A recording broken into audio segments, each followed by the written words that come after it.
misericordia, que su iglesia pues siga unida a través de la predicación, a través de este medio, pues que cada quien en sus casas, pero que en esta mañana estemos unidos en ese propósito, el cual pues Dios nos llamó a ser discípulos, en el cual pues venimos delante de su presencia y somos edificados allí en su palabra. De que este tiempo pues sea para eso, primeramente para darle la gloria a Dios que un día más nos permite perseverar en la vida cristiana, para darle la gloria a Dios a través pues de esta vida maravillosa que Él nos ha dado, de saber de que siempre pues el Señor está con nosotros y que su palabra es el sustento para el alma de cada uno de nosotros. La palabra de Dios viene a ser pues esa fortaleza de Dios para su pueblo en todo momento, en toda situación. Y en esta mañana pues pedimos que el Espíritu Santo pues nos guíe en toda esta enseñanza y que sea pues un tiempo muy provechoso, que sea pues un tiempo deleitoso para la vida de cada uno de nosotros. De manera que nuevamente pues le damos la bienvenida a todos, ¿verdad? A todos nuestros hermanos de nuestra iglesia y a todos los hermanos pues que también van a ver esta enseñanza, pues que también Dios les bendiga y que sea pues de bendición para cada uno de ustedes. Quiero que me acompañen a la epístola a los Romanos, Romanos 8:22, 8:28. Vamos a leer Romanos 8:28 hasta el versículo 30. Acompáñenos allí en su Biblia. Es bien importante que a través de esta enseñanza pues la sigamos leyendo los versículos bíblicos. En ese sentido pues vamos a ubicarnos bien en lo que Dios pues está diciendo a través de su palabra, a través de su revelación escrita, y esa palabra pues por supuesto traerla en aplicación a la vida nuestra, de manera que no se queda únicamente allí pues en un conocimiento, sino de que es precisamente el conocimiento de Dios para hacernos sabios. Pero ¿cómo nos hacemos sabios? Aplicando pues esa palabra a la vida nuestra. En Romanos 8:28. Y sabemos que a los que aman a Dios todas las cosas les ayudan a bien. Esto es, a los que conforme a su propósito son llamados. Porque a los que antes conoció también los predestinó, para que fuesen hechos conforme a la imagen de su Hijo, para que Él sea el primogénito entre muchos hermanos. Y a los que predestinó a estos también llamó, y a los que llamó a estos también justificó, y a los que justificó pues también a estos dice glorificó. Entonces tenemos ahí el versículo pues con el cual iniciamos la reflexión de esta mañana. El tema de esta mañana se denomina la soberanía de Dios y el sufrimiento de los justos. Pero antes oramos para que sea pues Dios ayudándonos en esta reflexión bíblica. Padre bueno, en el nombre de Jesús, te alabamos y te bendecimos, amado Dios, en esta mañana. Le damos gloria, Señor, a tu nombre. De qué santo, Jesús. Le damos gloria, Señor, a tu nombre, porque tú eres Dios soberano, porque tú eres el Dios que está en control de todas las cosas. Pero de manera especial, pues tú eres el Dios de tu pueblo, tú eres el Dios de tus hijos, tú eres el Dios de mis hermanos, tú eres el Dios mío. Y en esa gracia, pues pedimos en esta mañana que sea el Espíritu Santo el que nos guíe en esta enseñanza, que sea el Espíritu Santo el que traiga entendimiento, el que nos haga comprender tu palabra, el que nos lleve a ponerla por obra, que seas tú, pues el que ponga ese querer y ese hacer en la vida nuestra.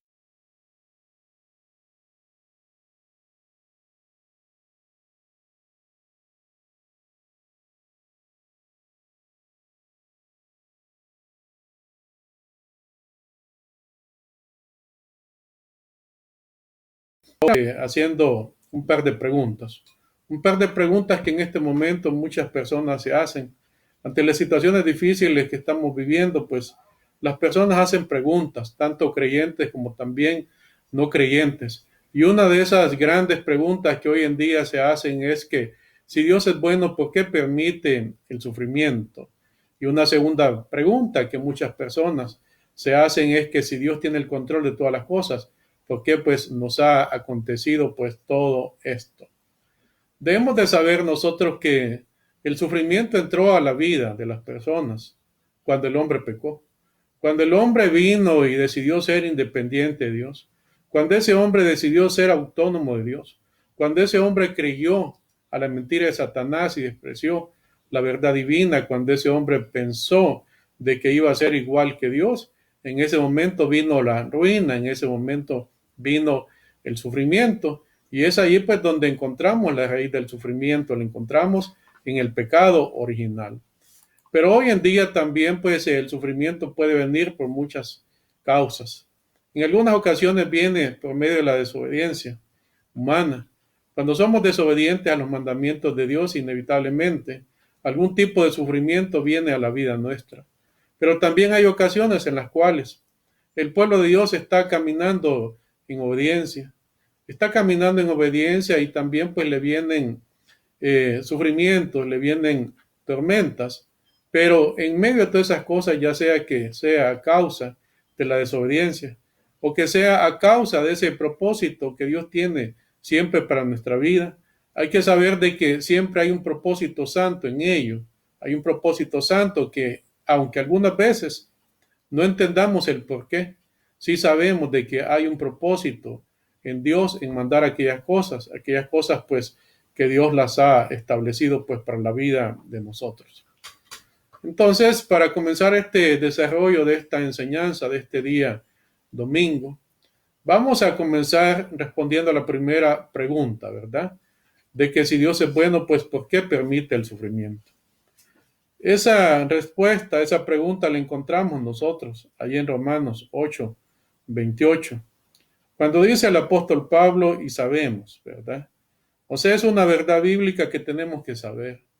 El saber la verdad de Dios, el saber la verdad bíblica, va a traer luz a nuestra vida, va a traer confianza a la vida de nosotros, de manera que el apóstol Pablo da por sentado que usted y yo sabemos la siguiente verdad, y está en el 28, y sabemos que a los que aman a Dios, dice, todas las cosas les ayudan, dice, a bien.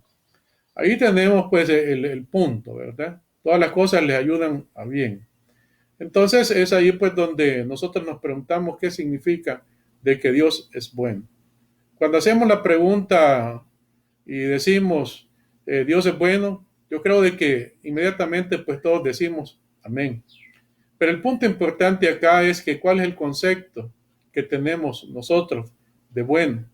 ¿Cuál es el concepto que tenemos de un Dios bueno? El concepto del mundo es que Dios es bueno porque Dios no disciplina a nadie. El concepto del mundo de que Dios es bueno es porque ellos tienen salud, que ellos tienen dinero, que ellos tienen amor, de que ellos puedan hacer muchas cosas. El concepto de mundo es ese, un concepto tergiversado, ¿verdad?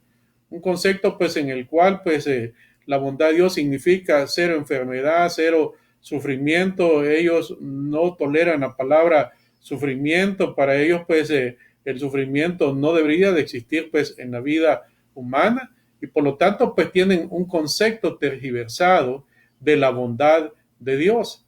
Así como también pues en la vida cristiana, o así como también pues en el pueblo de Dios también hay conceptos tergiversados que hay que irlos entendiendo. Entonces, ¿cuál es la bondad de Dios? Allí mismo en el 28, ahí nos quedamos. A los que aman a Dios todas las cosas le ayudan a bien, esto es, a los que conforme a su propósito son llamados. El 29, porque a los que antes conoció también predestinó para que fuesen hechos conforme a la imagen de su Hijo. El concepto de la bondad de Dios lo encontramos ahí. ¿Por qué es que Dios es bueno? Dios es bueno porque nos hizo santos. Ese es el concepto fundamental de la bondad de Dios. Nadie podía hacerlo santo a usted. Nadie podía rescatarlo de la vana manera de vivir. Nadie podía darnos vida. Estábamos en una condición de muerte. Entonces, esa bondad de Dios se manifestó a través de la vida del Hijo, a través de enviar a su Hijo unigénito a una cruz del Calvario, y en esa cruz del Calvario entregarse en sacrificio por nosotros.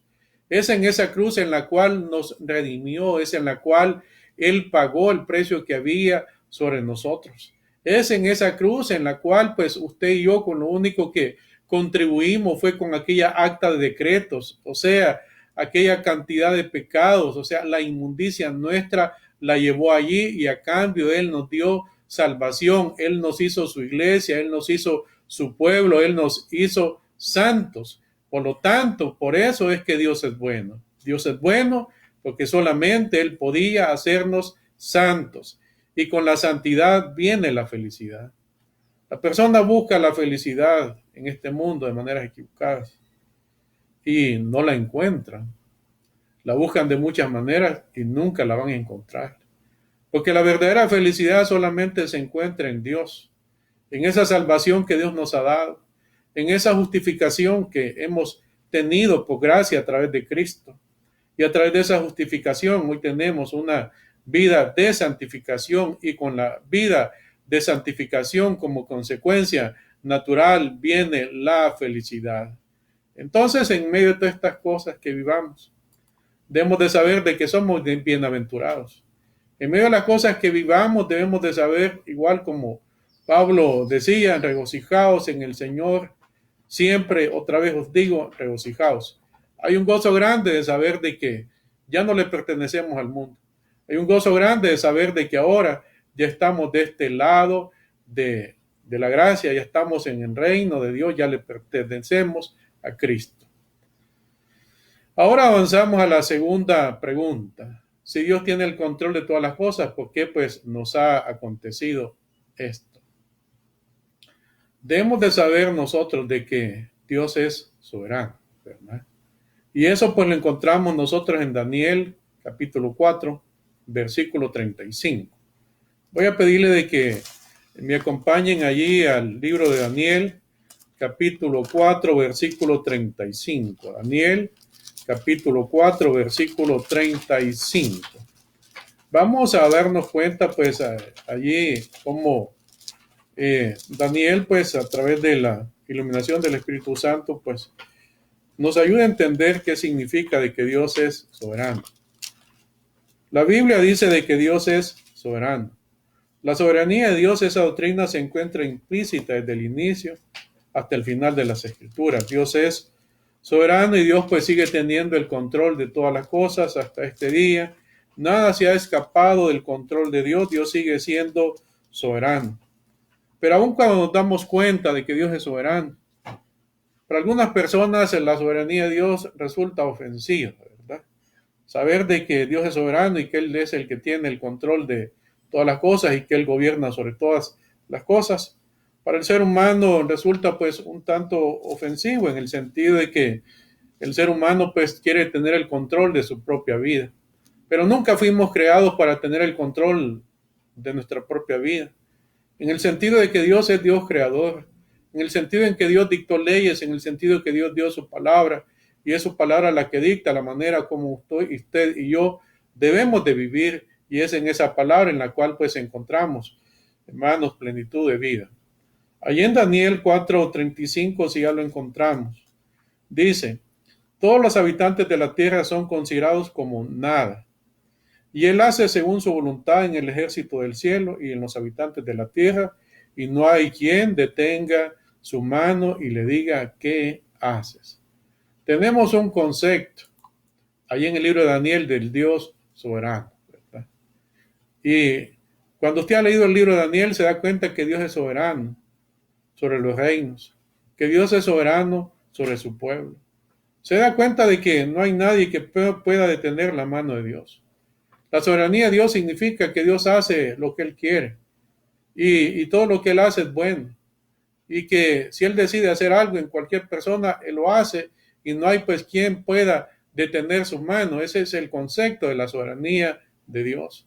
Pero ese concepto de la soberanía de Dios debe de traernos tranquilidad a nosotros, porque todo lo que Dios hace está primeramente es para la gloria de Él. Pero en esa gloria de Él, Dios viene y trae bendición a nosotros. Saber de que Dios es soberano, saber de que Dios está en control de todas las cosas, aún en medio del sufrimiento, aún en medio de un desastre, una calamidad nacional, en medio de una calamidad mundial. Ese concepto me trae a mí mucha seguridad, me trae a mí mucha fortaleza. Ese es lo que trata la soberanía, traernos fortaleza. Dios está en control de todas las cosas, nada se ha salido del control de Dios. Dios está llevando a cabo su voluntad, Dios está llevando a cabo ese plan eterno de salvación. Eterno, ¿por qué? Porque fue hecho antes de la fundación del mundo y todas las cosas que están aconteciendo, todo está pues en el plan de Dios para la vida de la iglesia y para la vida del mundo. Entonces, si sabemos que la voluntad de Dios es soberana y es para beneficio de nosotros, lo que usted y yo debemos de hacer es orar. Aun cuando yo sé que Dios es soberano y Dios ejecuta su soberanía, pero Dios nos ha dejado una responsabilidad. Ya de este lado, ¿verdad? Ya hemos pasado de muerte a vida. Ya de este lado de la salvación, hoy sí hay una responsabilidad del pueblo de Dios. Esa responsabilidad es que oremos. Oremos para que esa soberanía de Dios se establezca en la vida de las personas, para que esa soberanía de Dios se establezca en la vida de la iglesia. Y es ahí cuando hacemos memoria del Padre Nuestro, esa oración modelo o ese texto en el cual Dios nos enseña a orar. Y esa oración usted la conoce muy bien y comienza diciendo: Padre nuestro que estás en los cielos. Ese Padre nuestro es eterno, ese Padre nuestro es todopoderoso. El Padre nuestro, Dios mismo, es omnipotente, lleno de gracia y misericordia para cada uno de nosotros. Pero también dice en esa oración: venga tu reino, hágase tu voluntad, como en el cielo, también así en la tierra. De manera que Dios es soberano, pero hay que orar todo el tiempo. Orar todo el tiempo en el sentido que esa voluntad de Dios se establezca, así como hay en el cielo, que es perfecto, también se vaya estableciendo en el corazón de cada uno de nosotros. De manera que no sea mi soberanía, de manera que no sea mi voluntad, porque cuando hago mi voluntad yo traigo más sufrimiento. Cuando hago mi voluntad, las cosas pequeñas yo pues las hago grandes, y aquello que comienza chiquito cuando sentimos es un gigante, cuando sentimos es un desastre. Por lo tanto, tenemos que orar de que esa voluntad perfecta de Dios se establezca en la vida de nosotros, aún en medio del sufrimiento. Decirle: Padre, hágase tu voluntad, así como Cristo nos dio ejemplo en aquella inmensa agonía que tenía allá en Getsemaní, allí en ese huerto, cuando él estaba ya pues escasos horas a entregar su vida en la cruz del Calvario. Conocemos de la palabra la agonía que él tenía, pero en esa agonía pues él decía: Padre, hágase tu voluntad. Entonces aprendemos ahí muy bonito, ¿verdad? Muy importante. En medio de todo sufrimiento, hay que saber de que Dios está obrando. Y tenemos que decirle: Jesús, Señor, Dios, hágase tu voluntad. Pero para que entendamos el concepto de voluntad, yo creo de que se necesita renovar la mente. Así como Pablo le decía a los romanos, ahí en Romanos 12:2, únicamente voy a leérselo. Pablo le decía a esa iglesia de los romanos que no se conformaran a este siglo, sino que transformaran por medio de la renovación de vuestro entendimiento, para que comprobaran que la voluntad de Dios es buena, que la voluntad de Dios es agradable y que la voluntad de Dios es perfecta. El punto en todo esto está en los conceptos. Por eso la palabra de Dios es luz. Por eso la palabra de Dios es verdad. Y cuando aprendemos esa verdad de Dios, va a venir la tranquilidad, va a venir la confianza, va a venir la seguridad en la vida nuestra. Para algunas personas la voluntad de Dios es una fatalidad, ¿verdad? Cuando ellos dicen: bueno, aquí no hay nada que hacer, pues dejémoslo a la voluntad de Dios. Tienen un concepto de la voluntad de Dios, una resignación fatalista. Pero no es ese el concepto que Dios nos enseña. De esa manera, usted y yo tenemos que renovar el entendimiento. ¿Para qué? Para que podamos entender cómo es la voluntad de Dios. No es el concepto, tal vez, que aprendimos del mundo, definitivamente no es ese, sino que Pablo le dice a los romanos: la voluntad de Dios es buena, la voluntad de Dios es agradable y la voluntad de Dios es perfecta.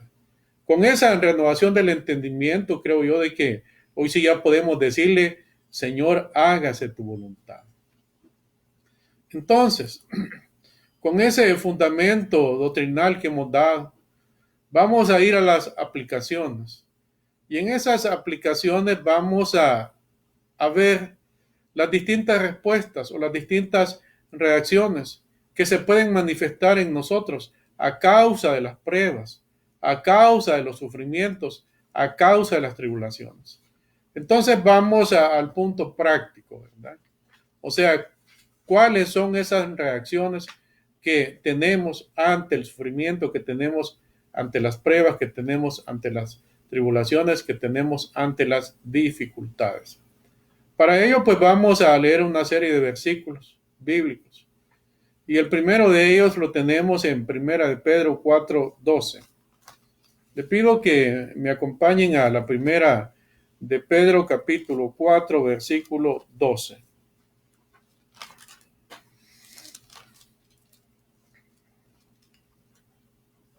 Primera de Pedro está adelante de la epístola de Santiago. Vamos a reflexionar en nuestro primer punto en la Primera de Pedro capítulo 4, versículo 12. Pedro pues fue un hombre que entendió mucho el sufrimiento, ¿verdad?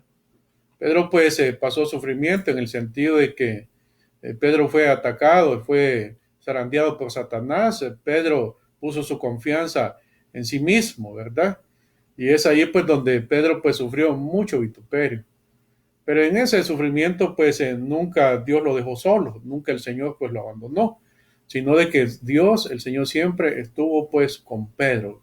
Cristo buscó a Pedro y Pedro pues fue restablecido. Entonces ahí en 1 Pedro 4:12 creo yo pues que ya lo encontramos. Dice amados.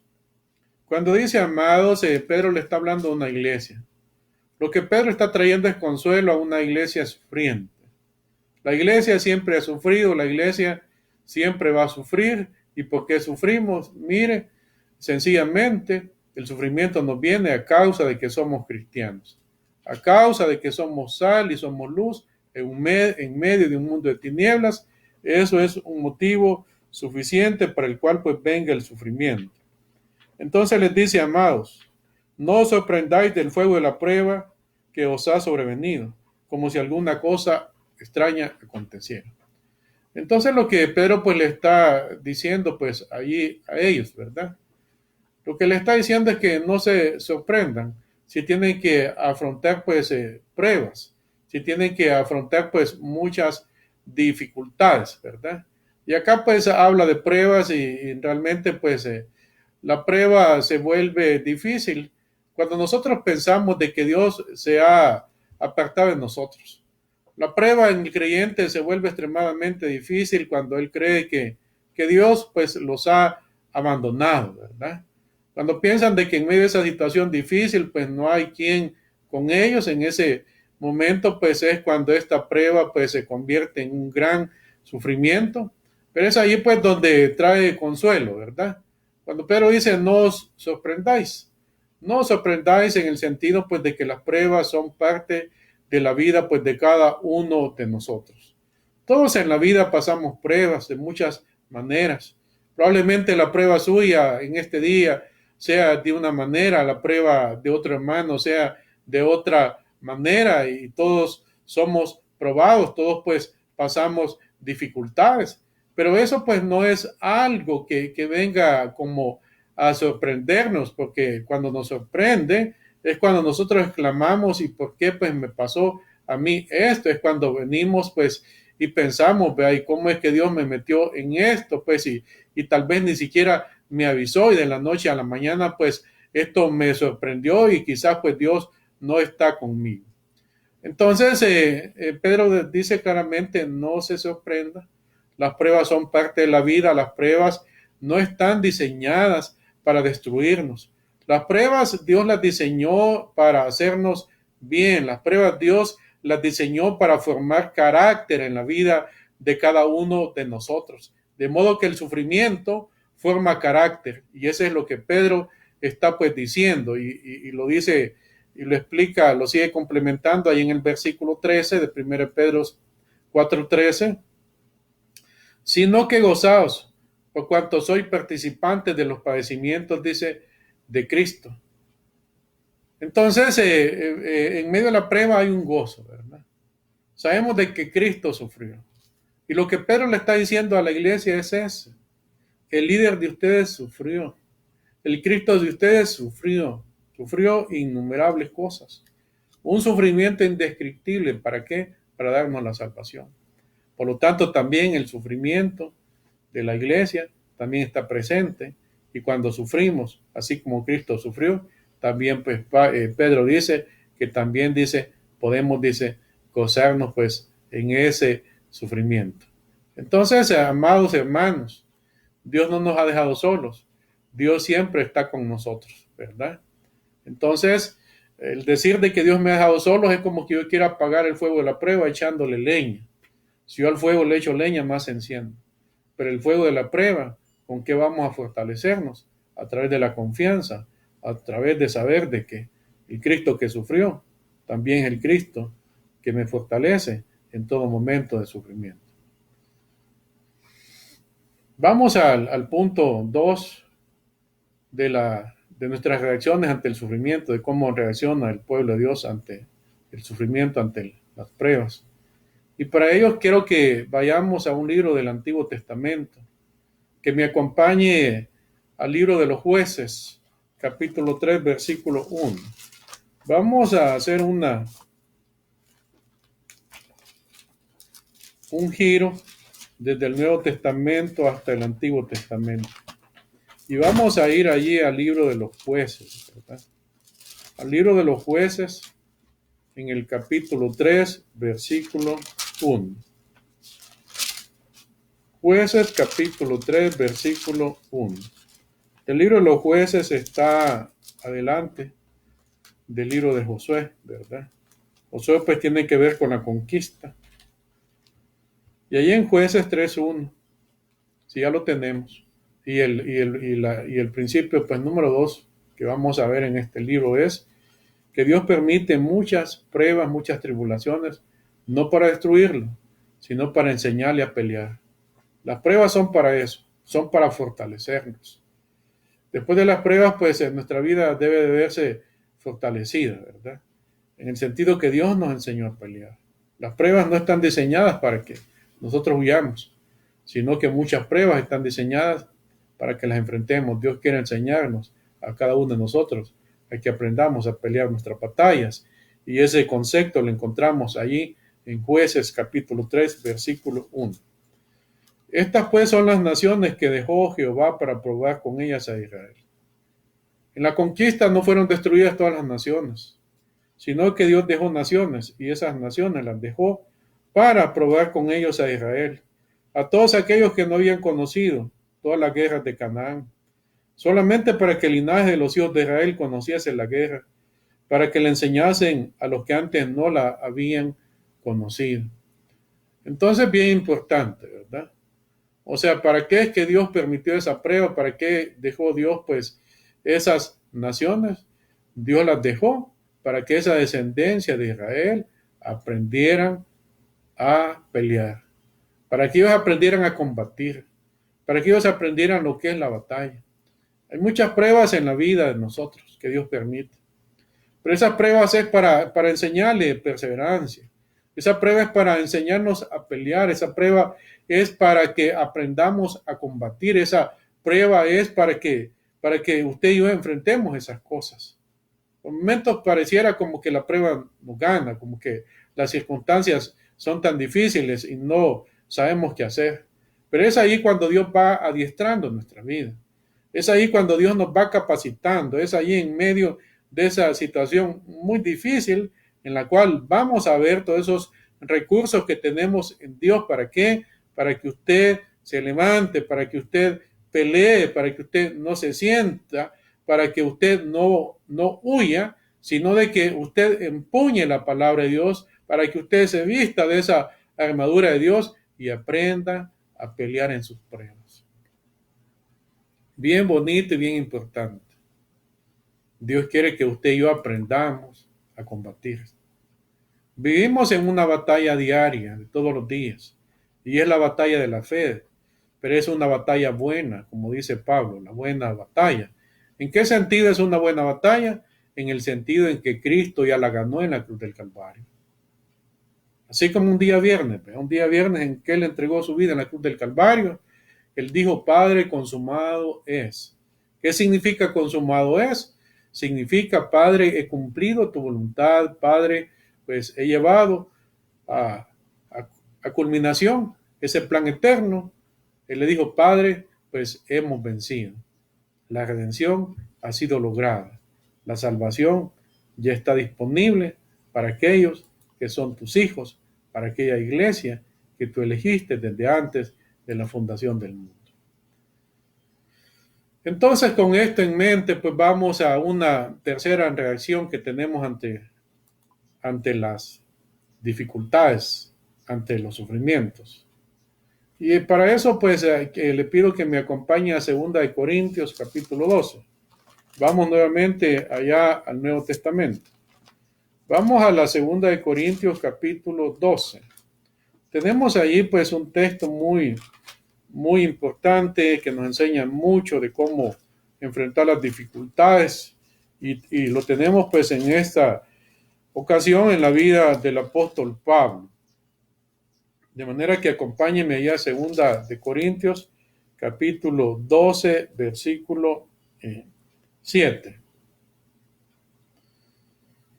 El punto que vamos a reflexionar acá en 2 Corintios 12, 7 es que en todos los sufrimientos que tenemos, Dios nos ayuda, en todas las tribulaciones, en todas las pruebas, ¿verdad?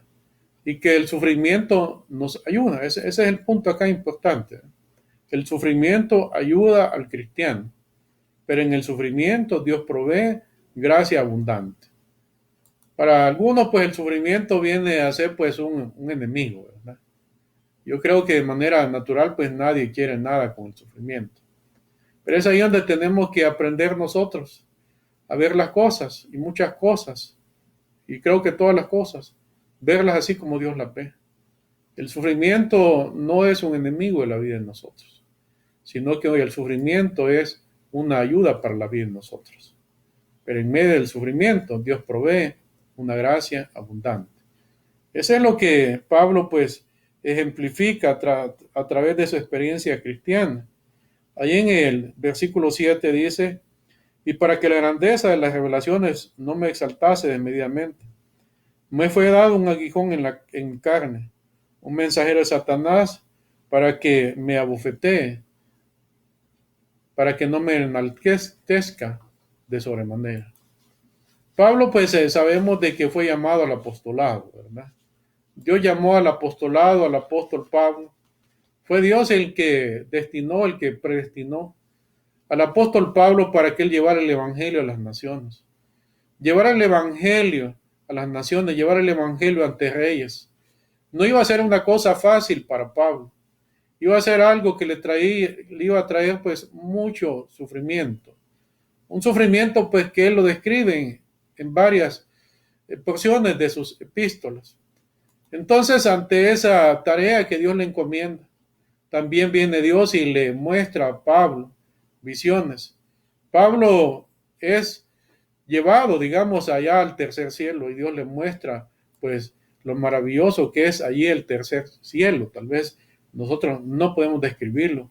A Pablo no se le dio el permiso para describir, pues, lo maravilloso que allí había, sino que fue en ese momento para que Pablo se fortaleciera en aquella tarea grande que le venía.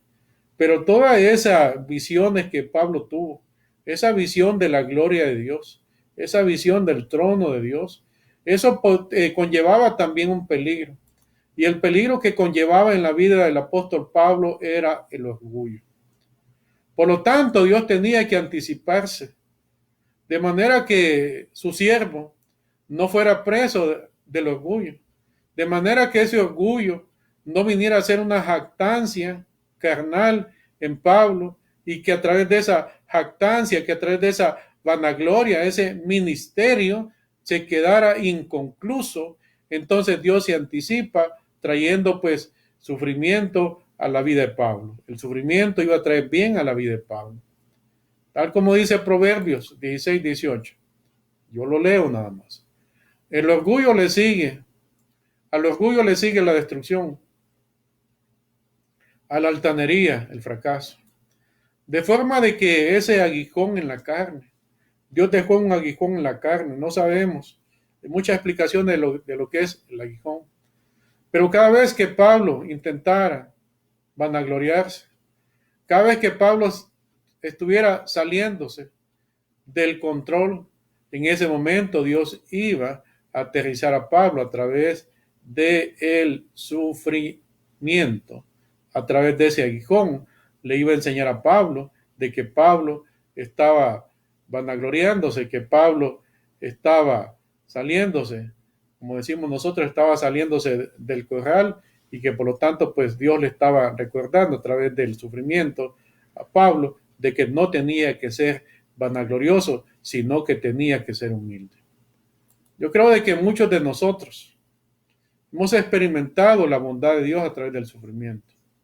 A muchos de nosotros Dios nos ha obrado humildad. Nuestra vida ha sido transformada grandemente.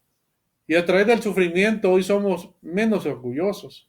A través del sufrimiento hoy somos menos vanagloriosos. ¿En qué sentido?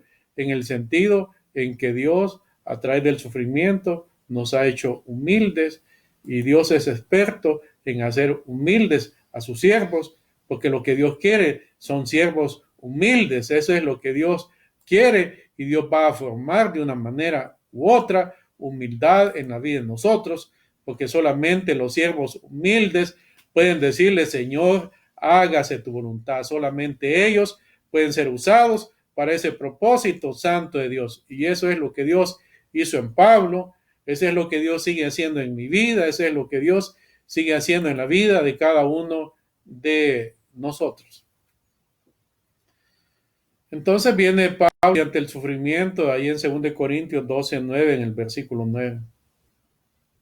En el versículo 8. Respecto a la cual 3 veces he rogado al Señor que lo quite de mí. Ante el sufrimiento es bien natural que todos oremos, ¿verdad? Ante la situación del sufrimiento venimos y oramos a Dios. Nuestra primera oración, creo yo, que es eso: el Señor, quita de mí el sufrimiento. Pero Dios es un Dios que tiene propósitos con el sufrimiento. Y habrán ocasiones en que Dios quitará el sufrimiento. Pero habrán ocasiones en que Dios no quitará el sufrimiento, en el sentido que el sufrimiento nos forma a la imagen de Cristo. Entonces Pablo ora, y Pablo pues dice: he rogado, dice en el versículo 8, 3 veces que lo quite, dice, de mí. Tenemos que responder nosotros con una oración persistente, ¿eh? Ante el sufrimiento debemos de ser persistentes en la oración.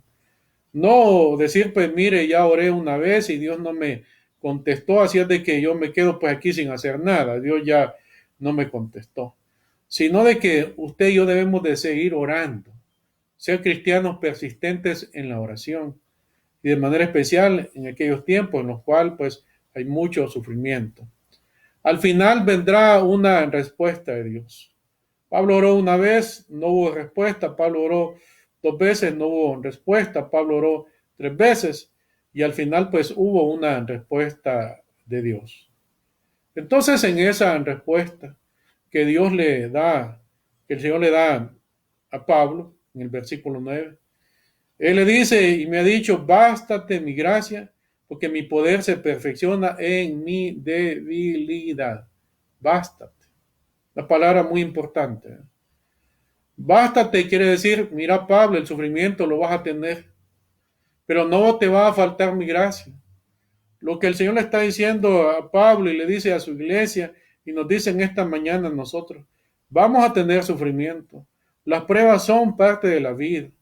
Vamos a tener tribulaciones, pero en cada una de esas tribulaciones, en cada una de esas pruebas, no nos va a faltar esa provisión llamada maravillosamente la gracia de Dios. No le va a faltar a usted la gracia de Dios en este momento de tribulación, en este momento de calamidad nacional, tal vez familiar, en este momento de calamidad mundial. Sepamos que a los hijos de Dios no les va a faltar la gracia, y la gracia de Dios es todo suficiente. La gracia de Dios Es ese regalo inmerecido, eso que yo no merecía, pero Cristo me lo dio. No solamente es la gracia que salva, sino que también es la gracia que lo sostiene, es la gracia que lo hace perseverar todos los días de su vida.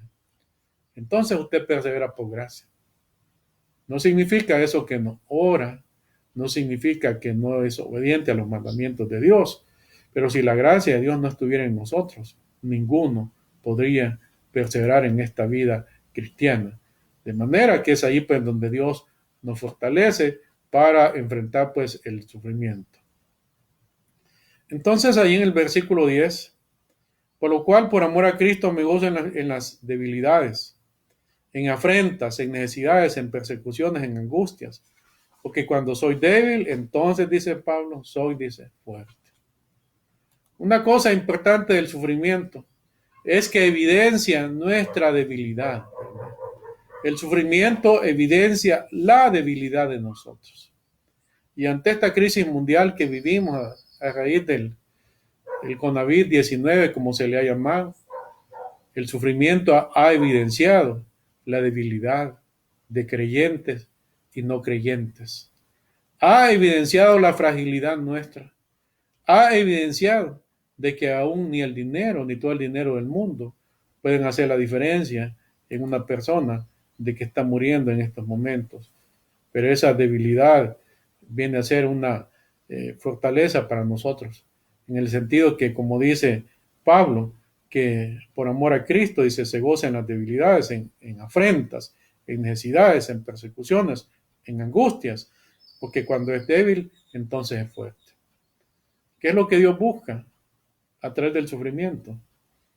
Primeramente, hacernos humildes, pero en esa humildad, saber de que somos débiles, porque los débiles le sirven a Dios. Porque los débiles se dan cuenta que ellos no pueden, pero en su debilidad acuden a aquel que todo lo puede. Y el que todo lo puede es nuestro Cristo. De manera que cuando soy débil, entonces soy fuerte. Bien importante, ¿verdad? Este concepto de Pablo para la vida de nosotros, o esta enseñanza de Dios para la vida de Pablo, y que en esta mañana también es una enseñanza para la vida de nosotros. La debilidad no es pecado. En ningún momento la debilidad es pecado, no es pecado. La debilidad significa de que solamente Dios es todopoderoso. La debilidad significa que usted y yo no somos suficientes, todos suficientes, sino que nuestra fortaleza la encontramos en el Señor. Y es ahí donde debemos de buscarla. Pero hoy en día nos enfrentamos a muchos conceptos equivocados. El concepto de los falsos apóstoles. Cuando ellos dicen que la debilidad no es parte de la vida cristiana. Esos superapóstoles, con los cuales Pablo en ese momento también estaba batallando. Cuando decían este Pablo es débil en apariencia. Cuando decían este Pablo es débil en lo que era la predicación, en lo que era la oratoria. Cuando decían este Pablo es débil, porque Pablo no tenía una apariencia como la que muchos tienen hoy en día. Pero Pablo tenía algo muy bonito, maravilloso. Pablo tenía la gracia de Dios y esa gracia lo sostenía todos los días. Y Pablo entendió de que el sufrimiento no es un enemigo, sino que el sufrimiento Dios lo manda para la vida nuestra, para que nos ayude, para que nos haga bien, para que forme la imagen de Cristo en nosotros. De manera que si en esta mañana, sean cuales fueran sus sufrimientos, sepa que ellos le están ayudando, están formando carácter cristiano, están formando la imagen de Dios en su vida y que a través de ese sufrimiento también pues la gracia de Dios pues es toda suficiente en la vida pues de cada uno de sus hijos.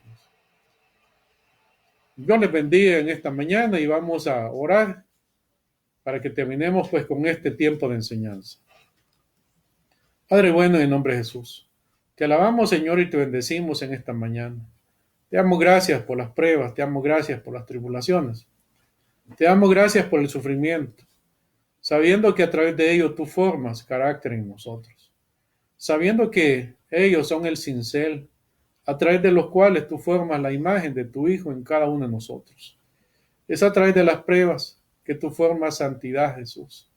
Pero a través de esa santidad también viene gozo, también viene felicidad, de saber de que tu gracia es todo suficiente, de saber de que con la prueba también tú das la salida, de saber que con la prueba también tú das la provisión para que podamos mantenernos firmes. Así como le dijiste a Pablo, bástate mi gracia, también hemos entendido que nos dices en esta mañana a nosotros, bástate mi gracia. Te alabamos y te bendecimos, Señor, y gracias por esa gracia inmerecida. Esa gracia que nos salvó, pero también esa gracia que nos sostiene todos los días y de manera especial en tiempos de gran tribulación. Tu nombre sea bendito y sea alabado en esta mañana. Fortalece a todos mis hermanos donde quiera que ellos estén, Jesús. Ahí en sus casas, fortalécelos, amado Dios. Llénalos de esa confianza, de esa seguridad y saber de que todas tus cosas están en tu control. Saber de que tú sigues siendo bueno, porque tú nos sigues santificando. Gracias te damos en el nombre de Jesús. Amén. Que Dios les bendiga a todos en esta mañana.